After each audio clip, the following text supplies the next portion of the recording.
Pertama, ini batang. Ini ilustrasi batang ya. Batang ini Anda sudah tahu kan? Batang itu semakin ke bawah semakin tua atau semakin muda? Tua. Nah, semakin tua. Semakin ke bawah semakin tua batang itu. Dan semakin ke bawah diameternya semakin besar. Besar. Ya, besar ya. Akibat pertumbuhan sekunder. Nah, sekarang ini dibuat 3 potongan. Yang satu di dekat pucuk, yang satu lagi di bawah pucuk agak beberapa sentimeter, yang satu lagi bagian yang sudah dewasa lah. Nah, kalau daerah pucuk ini kalau dipotong disajikan jaringannya dalam 3 dimensi seperti inilah kira-kira. Nah, seperti ini ya. Nah, sekarang kalian kan sudah lihat ini empelur yang tadi. Ini empelur. Cuma di gambar satu segmen. Empelur ini produk dari siapa tadi? Dari Ground meristem, dari ground meristem ya. Kemudian yang warna merah ini ya, warna merah ini kan? Warna merah marun ini satu kelompok ini namanya ini jaringan pembuluh. Jaringan pembuluh primer ya. satu bulatan itu, Pak. Satu bulatan ini namanya jaringan pembuluh namanya. Jadi kalau kita rinci, jaringan pembuluh itu isinya apa? Yang pertama silem primer, bukan promer ya, primer. Silem primer yang ini. Ini silem yang pertama dibentuk. Siapa yang bentuk? Prokambium. Nah. Kemudian ini ada fluem primer. Fluem primer. Jadi silem primer ini dengan fluem primer ini dibentuk oleh prokambium. Nah, seperti ini. Kemudian ada kortek. Nah, ini kortek ini produk dari apa tadi? Protoderm ya. Protoderm. Kortek dan epidermis. Ini yang kita bahas tadi. Ya. Kemudian ini ada daerah ini. Daerah yang tidak memiliki jaringan pembuluh. Ini disebut dengan inisial jari-jari empelur. Nah, yang dihasilkan oleh prokambium juga. Inisial jari-jari empelur. Inisial itu calon ya. Nah, seperti itu, calon. Pemula. Nah, ini daerah ini. Lalu kita periksa jaringan di bawahnya, di bawah jaringan yang sudah dewasa. Jaringan sudah dewasa ini bentuknya seperti ini sudah. Nah, sekarang kita pelajari satu-satu. Ini yang di tengah-tengah masih tetap empelur, ya. Kemudian ini ada namanya silem primer. Silem primer yang tadi ini, ya, yang di atas. Kemudian yang ini namanya silem sekunder. Kenapa dikatakan silem sekunder? Karena silem yang dibentuk belakangan ya. Di atas silem primer. Ya, di atas silem primer. Siapa yang bentuk? Kambium. Yang tadi di sini namanya prokambium, di sini sudah namanya kambium pembuluh. Nah, kemudian ke arah luar kambium. Yang ini yang pertama, yang ini adalah fluem sekunder. Jadi fluem sekunder itu ada di bawah. Kalau di ini ada di atas ya. Kemudian yang warna merah ini fluem primer. Nah, jadi fluem sekunder. Kenapa? Karena ini yang dibentuk lebih awal, ini yang dibentuk belakangan. Yang siapa yang bentuk? Kambium pembuluh. Jadi kambium pembuluh ini tugasnya ke arah dalam batang membentuk silem sekunder. Dan silem primer ini sudah dibentuk duluan ya, waktu duluan. Dan ke arah luar membentuk fluem sekunder dan fluem primer sudah dibentuk duluan. Kemudian di sini sudah mulai berkembang kambium gabus yang warna hijau pekat ini ya, biru ya, warna biru. Kulit kayu, Pak ya? Belum kulit ini. Ini yang baru mau berkembang. Yang tadinya epidermis. Nah, di bagian kortek ini dia berkembang kambium gabus namanya velogen. Oke. Biru tebal. Oh iya ya, Pak. Yang biru agak tua, gitu, agak pekat. Agak tua. Ya, agak tua ya, yang biru agak tua ya. Ini berkembangnya di kortek. Namanya kambium gabus. Nah, yang kita ngomong tadi kambium gabus. Nah, baru nampak pertumbuhan sekundernya apabila kita amati daerah ini. Nah, kita amati daerah ini. Sama masih kan? Nah, ini ada yang di tengah-tengah empelur. Ya. Iya Pak. Oh. Yang Kemudian ini ada yang tinggal di atas tadi. Coba ulang kita. Di sini ada nama Bapak tulis JEP Silem. Apa JEP? mana? JEP. Jari-jari empelur. Jari-jari empelur. Jari-jari empelur silem. Yang tadinya ini inisial jari-jari empelur yang di atas kan. Nah, sekarang sudah terbentuk jari-jari empelur silem kalau berada di silem. Nah, daerah ini tidak ada jaringan silem ya. Kemudian di sini kalau yang di fluem namanya jari-jari empelur fluem. Nah, oke. Sekarang kita lihat daerah ini, daerah yang paling tua. Daerah yang paling tua tetap empelur. Kemudian yang ini, yang kita lihat susunannya ini. Ini silem primer. Silem primer, silem yang pertama dibentuk ini, yang di atas. Kemudian daerah ini masih dia ada, ya. Kemudian ini silem sekunder 1. Silem sekunder 1 ini yang dibentuk di sini, di tahap ini. Yang setelah empelur, Pak kan? Iya, ya, yang setelah empelur ini namanya silem primer. Kemudian di atas silem primer ini. Kemudian ada silem sekunder 1. Silem sekunder 1 itu silem yang dibentuk di sini ya, di bagian ini. Kemudian ada silem sekunder 2. Berarti silemnya sudah berapa kali dibentuk? Sudah 2 kali. Sudah 3 kali. Satu primer, 2 sekunder. Nah, udah 3 kali. Ya. Jadi udah 3 kali ya, udah 3 kali. Jadi 1 primer, 2 sekunder. Ini kambium pembuluh tetap ya. Kemudian kita lihat lagi sini. Ini namanya fluem sekunder ya. Fluem sekunder. Kemudian ini adalah fluem primer. Nah, fluem primer ya. Kemudian ini kambium gabus. Nah, kambium gabus yang tadi, yang di sini kambium gabus baru berkembang, namanya velogen. Nah, di sini kambium gabusnya sudah menghasilkan kulit kayu. Nah, sudah menghasilkan periderm. Ya, sudah. Jadi kambium gabus ini sudah menghasilkan periderm. Nah, ini peridermnya. Udah. Kemudian, coba tunggu dulu. Kemudian mulai dari fluem sampai periderm itu yang sering disebut dengan kulit kayu atau bahasa ini bak. Nah, sekalian ada yang nanya? Berarti Pak, yang periderm itu setelah kambium gabus Pak ya? Periderm itu dibentuk oleh kambium gabus. Ya. Oh. Jadi tugas kambium gabus itu membentuk periderm. Nah, sekarang daerah ini epidermis nggak ada lagi.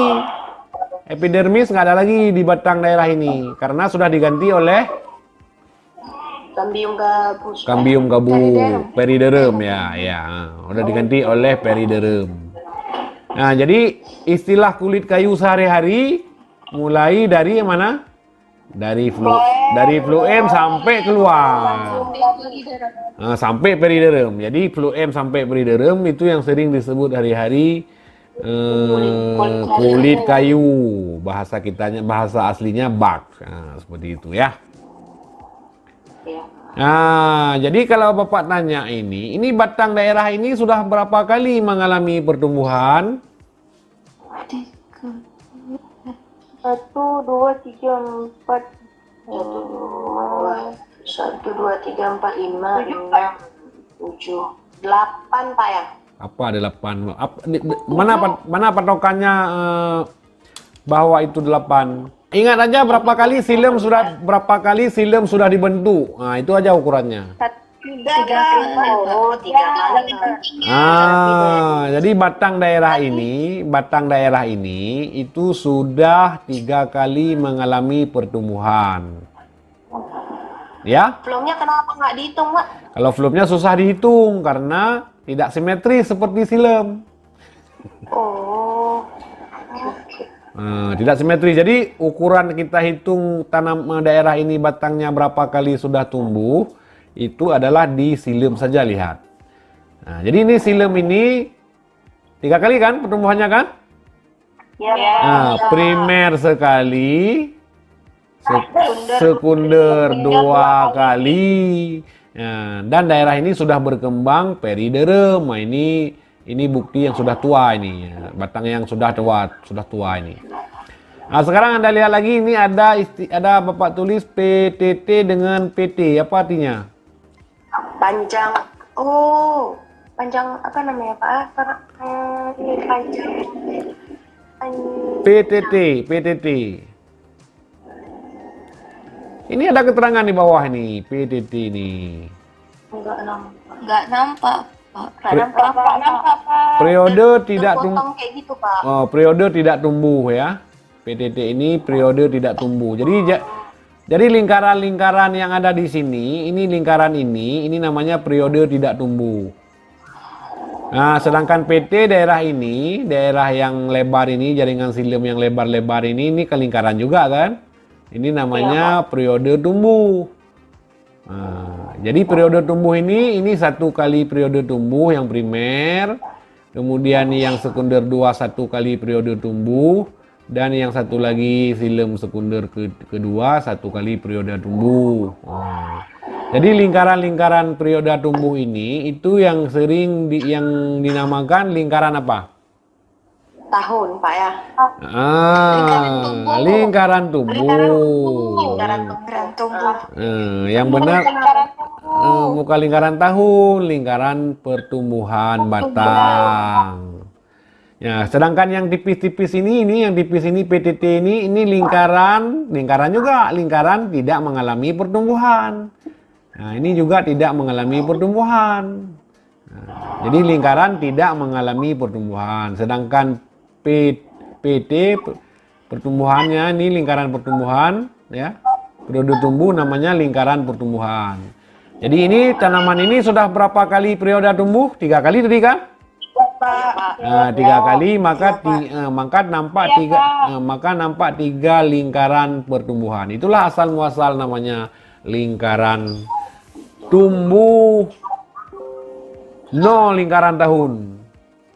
Berarti Pak, kalau misalnya kita lihat batang tengah-tengah batang tuh berarti lingkaran tumbuh yang kita hitung di silem semua, Pak? Ya, silem jadi ukurannya. Karena kalau yang fluem kan nanti kalau sudah lama kan terkupas nih. Oh, iya. Kalau kulit kayu nggak pernah tebal dia. Kulit kayu itu kalau sudah tua terkelupas. Jadi kulit kayu tetap tipis. Yang bertahan, yang tetap bertahan adalah silemnya. Nah, seperti itu. Paham? Paham, Pak. Kalau sudah paham kita melangkah ke batang dikotil. Nanti kita diskusi. Ini batang dikotil penampang melintang ya. Kalau ini kan 3 dimensi nih. Ini 3 dimensi semua. Ini yang sering lihat di praktikum. Kalau Anda praktikum batang dulu di anatomi sering disajikan bentuknya seperti inilah lebih kurang. Ini potret preparat ya. Nah, coba kita telah dulu jaringannya. Jaringannya ini bagian epidermis. Kemudian ada prokambium yang ini. Kemudian ada kortek. Kemudian ada fluem primer. Kemudian ada silem primer. Jadi satu bundaran ini namanya ikatan pembuluh. Bahagian luar ada fluem primer, bahagian dalam ada silem primer. Di antara fluem primer dan silem primer terdapat prokambium. Nah, satu bundaran ini namanya vascular bones. Vascular bone itu adalah ikatan pembuluh. Nah, sedangkan pits yang di tengah-tengah ini adalah belur. Nah, kira-kira ini kalau batang ini daerah mana nih kira-kira di sini? Daerah ini ya? Nah, daerah Pak. Yang gambar yang ini, gambar yang ini kira-kira daerah mana dia? Daerah ini kan? Daerah daerah pucuk. Gambar yang di atas, yang batang dikotil. Oh iya Pak. Karena di sini kan belum ada ini ya. Masih ada epidermis ya. Ciri-cirinya masih ada epidermis berarti masih muda ya. Nah, ini bahagian yang nampak sering praktikum. Dan yang ada di buku-buku sering disajikan seperti ini. Ini sekali lagi Bapak ulang, berarti satu bulatan ini namanya satu ikatan pembuluh. Ikatan pembuluh. Ikatan pembuluh ini bahagian luar batang adalah fluem primer yang ini. Kemudian bagian dalam batang ini silem primer. Di antara fluem primer dan silem primer itu ada prokambium. Ya, jadi ya, di sini ada berapa ikatan pembuluh yang nampak ini semua? Ada berapa? 1, 2, 3, 4, 5, 6, 7, 8, 9, 10, 11 ya, yang kecil-kecil ya. Oh, kecil dihitung. Nah, dihitunglah, kecil kan dihitung juga. Jangan hitung yang besar-besar ya. 11 ya, 11 pembiu. Tengah-tengah ada lopit. Nah, jadi daerah yang tidak ada ikatan pembuluh ini, itulah yang disebut namanya jari-jari empelur tadi, inisial jari-jari empelur. Nah, mirip jari-jari dia seperti ini ya. Nah, ini jari-jari empelur. Nah, dan ini terus berkembang menjadi seperti ini nanti. Sedangkan pada monokotil, nah coba perhatikan batang monokotil. Batang monokotil ini, contohnya ini batang jagung. Ya, batang jagung. Batang jagung ini kalau nampak yang bintik-bintik ini kira-kira apa ya? Itu ikatan pembuluh. Ikatan pembuluh. Iya kan? Iya, ikatan pembuluh. Mantap. Oke. Oke, Pak. Kembali ke sini. Indri nah. Ya, Pak. Suaranya jelas sekali ke sini. Indri sendiri ya? Di rumah, Pak. Ya sendiri ya. Soalnya bening kali ini nggak ada. Ya di kamar nggak ada yang ganggu ya. Iya, Pak. Oke. Kalau ada yang ganggu semua masuk ke sini. Iya. Kita lihat yang monokotil sekarang. Simak semuanya. Yang monokotil ini, ya ini yang di tengah-tengah ini namanya yang bintik-bintik ini apa di batang ini? Yang bintik biru, Pak. Jaringan pembuluh. Ya, jaringan pembuluh ini yang paling banyak di tengah batang atau di pinggir batang? Pinggir. Di pinggir batang. Makanya kan batang monokotil, batang jagung, batang debu, batang kelapa. Yang kerasnya itu di pinggir batang karena banyak jaringan pembuluh. Sedangkan di tengah-tengah itu bahagian kortek ya. Nah. Kemudian kalau satu jaringan pembuluh ini kita besarkan, kita besarkan ini seperti ini ya. Sudah dibesarkan, maka nampaklah ini isinya. Isinya paling luar ini, yang warna merah ini paling luar ini namanya seludang ikatan pembuluh namanya. Seludang ikatan pembuluh. Ini yang belajar fisiologi sudah diajarin nih ya, di fotosintesis. Kemudian di dalamnya ada fluem. Nah, ini fluem. Ini fluem primer ini kalau monokotil. Kemudian yang merah ini adalah silem. Silem juga silem primer. Walaupun tidak ditulis, ini adalah fluem primer dan silem primer. Cuma pada monokotil cukup disebut dengan silem dan fluem. Satu ikatan pembuluh ini kalau dibesarkan pada monokotil terdiri dari paling luar ini, namanya seludang ikatan pembuluh ya. Di dalamnya ada fluem primer atau fluem saja dan silem primer ya. Nah, itu isinya. Jadi setiap titik-titik ini itu isinya yang ini. Kemudian Bapak nanya ini sekarang. Di ini kan ada fluem, ini ada silem di monokotil kan? Siapa yang membentuk silem dan fluem di monokotil ini? Prokambium. Prokambium. Di mana letaknya? Prokambiumnya yang apa namanya? Yang Jaringan primer. Enggak, yang di sini, yang di monokotil. Ini ada silem kan, ada fluem. Yang bentuknya siapa? Prokambium. Di mana letaknya kira-kira?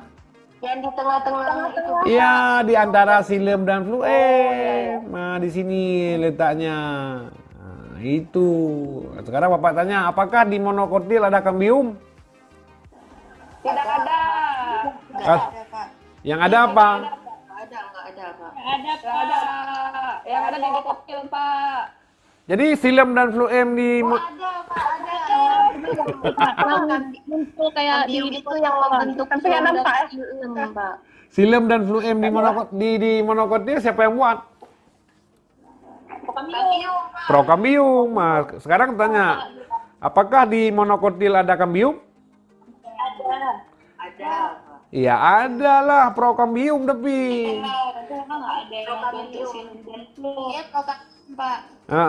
Ada namanya prokambium. Nah, jangan bilang di monokotil tidak ada kambium. Ya, kambium memang tidak ada. Yang ada adalah prokambium. Itu pun terdapat di tengah-tengah xilem dan floem, ya, tidak seluruh batang, ya. Iya, Pak. Jadi mulai hari ini kalau ada yang ngomong di monokotil tidak ada kambium, memang ya, tetapi prokambium ada. Nah, oke. Sampai di sini coba ada yang tidak mengerti, coba tanya. Kenapa ikatan pembuluh itu ada yang besar, ada yang kecil, Pak? Ikatan pembuluh di mananya di monokotil ya? Yang di kotilnya Pak kan nampak kali itu Pak, yang besar, yang kecilnya Pak. Oh, ini. Yang mananya? Ini Pak, maksudnya Oh, ini. ada yang besar, ada yang kecil. Ini tergantung aktivitas dari kambium aja ini sebenarnya. Jadi misalnya kan awalnya kan di sini kambiumnya ini aktif membelah-belah. Kalau yang kecil ini membelahnya tidak aktif. Jadi kambium itu tidak sama. Misalnya antara yang besar-besar aja kita bandingkan ya. Yang besar-besar kan tidak sama juga kan? Tidak sama besar. Kalau tidak sama besar berarti aktivitas kambium di sini beda-beda. Kenapa beda lagi ditanya? Tergantung kambium itu kan sel yang aktif membelah. Tergantung hormon yang merangsang pembelahan kambium. Nah, fitohormonnya. Nah, seperti itulah kira-kira. Bapak, makasih Pak. Sekarang Bapak tanya ini. Periderm. Periderm itu berkembang dari mana? Dari kambium gabus Pak. Dari kambium gabus. Kambium gabus namanya apa? Velogen Pak. Velogen. Kemudian di mana kita tandai bahwa tanaman itu sudah mengalami pertumbuhan sekunder? Silemnya Pak ya. Dari lapisan-lapisan silem. Dari lapis. Lapisan-lapisan silem. Sekarang kalau misalnya Bapak tunjukkan yang ini, gambar apa ini kira-kira? Coba jawab. Gambar lingkar tumbuh. Lingkar tumbuh, Pak. Lingkar tumbuhan. Ini penampang melintang batang ya. Penampang melintang batang. Lingkaran yang ditunjukkan pada gambar apa namanya? Misalnya A. Ini A ini lingkaran apa? Bukan lingkaran ditanya ini. Lingkaran A ini. Ini kan lingkaran nih. Iya Pak. Lingkaran apa namanya? Lingkaran tumbuh Pak. Lingkaran yang mengalami pertumbuhan. Yang B. Ini ke lingkaran juga. Lingkaran yang tidak mengalami pertumbuhan. Jadi tidak mengalami pertumbuhan. Ini tidak tumbuh. Kalau yang A lagi tumbuh. Agak tumbuh. Ya. Yang di tengah-tengah apa kira-kira? Itu empelur. Empelur yang sudah rusak ya. Kalau rusak nanti di tengah-tengah kayu jadi bolong. Nah, sekarang Bapak tanya, bagaimanakah kaitannya dengan aktivitas kambium dan iklimnya? Atau pertanyaannya, ini ada berapa kali sudah mengalami pertumbuhan kayu ini? Kayu yang mana Pak? Yang A atau yang B Pak? Enggak, yang nampak ini semua yang A. Yang A. Yang A ada 1, 2, Yang tiga ada 4. Pak. 3. Yang ini di merah pinggiran tuh. yang ini lain, yang ini yaitu. Jadi satu kali, yang di tengah-tengah satu kali, 2 kali, 3 kali, 4 kali sudah mengalami 4 kali sudah. pertumbuhan. Yang di tengah-tengah ini primer Itu ya. empelur Pak. Nah, ya, empelur ini primer, 4 kali pertumbuhan. Jadi ini kayu ini kalau kita lihat sudah 4 kali mengalami pertumbuhan. Nah, apa manfaat yang dapat diambil dari lingkaran-lingkaran tersebut? Apa manfaatnya? Kita bisa tahu kalau tumbuhan itu udah tua. Bisa kita tahu Berapa tahun? memprediksi dalam tanaman itu berapa kali sudah mengalami pertumbuhan. Iya. Nah, jadi ini Bapak ingin menekankan kepada Anda, ini tidak disebut lingkaran tahun, itu jangan ya. Cabai, ini batang cabai. Batang cabai, Dua-duanya Pak ya. ini bukan. Yang A dulu. Yang A ini batang cabai. Batang cabai itu cabai umurnya berapa ya? Berapa lama? 6 bulan. 6 bulan. Ini sudah ada 4 lingkaran. Berarti kalau dikaitkan dengan lingkaran tahun 4 tahun, nggak mungkin kan? Oh iya, enggak Pak. Jadi jangan bilang-bilang lingkaran tahun supaya Anda ingat bahwa lingkaran tumbuh yang benar. Tumbuhan. Kalau yang lengkapnya lingkaran pertumbuhan. Tapi kalau Anda singkat lingkaran tumbuh itu boleh ya. Nah, jadi kira-kira seperti itu. Sekarang yang B ini berapa kali pertumbuhan tanam batang kayu itu? Banyak. 15 Pak. Banyak, ya banyak berkali-kali. Nah, ini yang umurnya ini tahunan ya, tahunan. Iya. Nah, jadi seperti itulah kira-kira ya. Ini yang mengalami pertumbuhan. Ini terus mengalami pertumbuhan. Kalau di cabai itu biasanya sampai 6 lingkaran. Berarti 6 lingkaran 6 bulan mengalami pertumbuhan ya. Sesuai dengan umurnya. Berarti Pak satu lingkaran 1 bulan gitu Pak? Bisa 1 bulan. Tentu berarti ya, Nggak tentu ya, bisa 1 bulan, bisa 2 bulan. Pokoknya kalau cabai itu kalau umurnya misalnya sudah berbuah, lalu batangnya kita potong, berarti umurnya 6 bulan. Kalau kita temukan misalnya 5 lingkaran, berarti selama 6 bulan, berarti 5 kali pertumbuhan. Nah, begitu.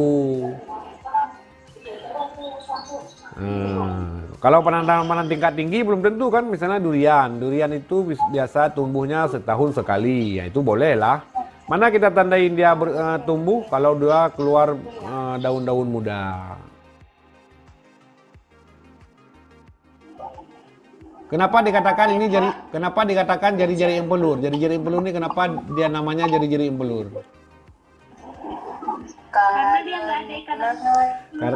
Iya, mirip jari-jari, dia isi oleh jaringan parenkim yang mengarah ke empelur, seperti roda sepeda ya. Iya Pak. Siapa yang membentuk jari-jari empelur? Yang bentuk jari-jari empelur, jari-jari ya empelur ya Pak? Jari-jari empelur siapa yang bentuk? Beran Meristem. Meristem, hai. Pak, betul Pak. Betul kan?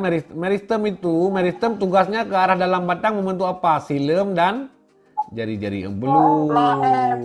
Ya, ke arah luar membentuk fluem dan jari-jari empelur fluem. Nah, seperti itu. Itu tugasnya. Jangan Anda siapa yang bentuk. Pokoknya seluruh bagian dalam batang, mulai dari silem primer, silem sekunder, dan jari-jari empelur, tugas yang membentuknya adalah kambium. Nah, jadi seperti itu. Sekarang di monokotil, apa ada kambium? Ada Pak. Ada, namanya prokambium. Prokambium ya, prokambium. Ada di dalam ikatan. Ini namanya prokambium. Ada di dalam ikatan. Ya, ikatan pembuluh. Ya. Di antara flum dan silem. Oke, kan sudah pinter-pinter. Walaupun jarak jauh pinter juga ya. Iya. Itulah Pak. Luar biasa. Oke, kira-kira cukup di situ dulu lah. Nanti kita lanjutkan lagi perkuliahan selanjutnya ya. Iya Pak. Nah, udah 1 jam nih. Udah 1 jam. Oke. Terima kasih Pak. Ayo sama-sama. Ayo silakan. Yang belum mandi silakan mandi, yang belum makan silakan makan. Jangan kemana-mana. Oke. Saya akhiri. Oke, makasih semuanya. Dadah. Oke Pak. Ya Pak. Terima kasih Pak.